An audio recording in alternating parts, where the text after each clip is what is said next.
is Patrick O'Leary. I'm the CEO of nDreams. We're a VR developer and publisher based in Farnborough in the UK, and we're working on VR games for Gear VR, Morpheus, Oculus Rift, and a few other headsets sort of for launch.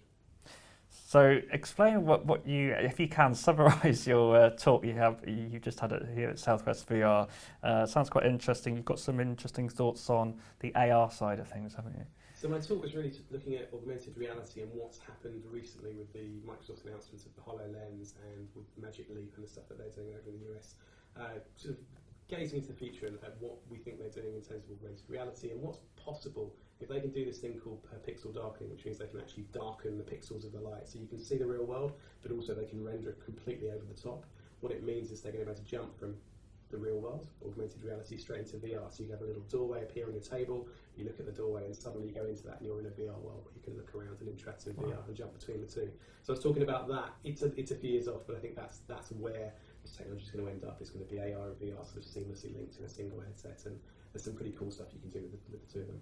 Have you seen any demos of Magic Leap? Has anybody seen any of No, them? I don't think anybody's seen it. It's really some people have seen it. No, I'd say all my Magic Leap stuff is based on conversations I've had with people or rumours or some stuff that came out yesterday. Actually, there was a little bit of stuff that was announced. So it's all hypothetical, but I've got a very good feeling actually about what they're doing and what I've heard. So I think they're going to be a company to watch out for. So a company like nDreams, though, do you feel like you're always having to constantly look ahead? Because it always seems to be that, you think of something and it will happen or be announced, or there'll be companies that, for example, would work on a 360 platform, and then YouTube will announce they're using a 360 platform, and then you've got companies like Cast AR and Meta and then HoloVid. Do you think it's, I know you're content producers, but you're always having to be conscious that you've got to constantly think ahead in your planning of R&D and everything? Yeah, so the VR space is moving so quickly at the moment, and there's GDC next week, and there's been some very exciting announcements there, and then there's E3 stuff's moving so fast.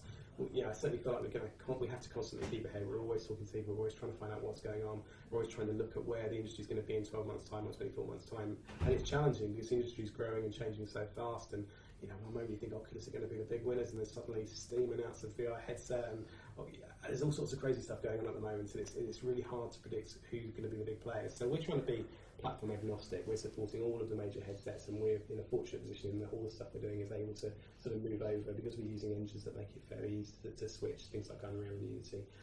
We're going to support the platforms that hopefully that win. So we're fairly agnostic, and we're watching with real interest actually to see who does come out on top.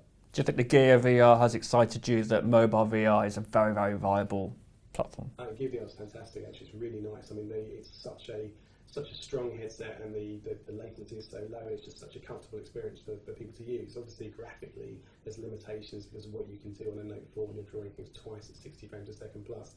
But it's a great start, and it's only going to get better as the S6 and the Note 5 and other headsets come out. So yeah, I'm really excited by the future of the Gear VR. And one of the best things is the fact it's wireless. The fact it's got you just move around and rotate it. It's lovely. I really hope that ultimately the Morpheus and the Oculus will be wireless. I've going to have a go on Perfect Beach a bit later on. Tell me about that, but also could you just give us an idea of some of the titles you've been working on recently? Yeah, sure. So we have two Gear VR launch titles, one called Gunner and one called Perfect Beach. Gunner's a kind of turret shooter, so it's a little bit like Star Wars when you're in the Millennium Falcon, kind of firing at spaceships. Works really nicely. It's a really, really solid game. Very easy to get into because there's no controller. You just use your head and you just stare at things. So it's a really easy interface. Perfect Beach is very different. It's an experience, and it's kind of the most simple experience you can get. So the idea is you've had a stressful day, you've been stuck in traffic, your boss has been giving you grief. You put the headset on and you're on the most beautiful beach in the world, and you can watch the waves, watch the birds, listen to your own music, listen to an audiobook if you want to, just to get away. Or there's also a meditation track with a really gorgeous voice that kind of soothes you and tells you to relax, and that's really nice as well. So it's like going back on holiday for a few minutes, and you just do it whenever you want to. There's no goal, there's no score.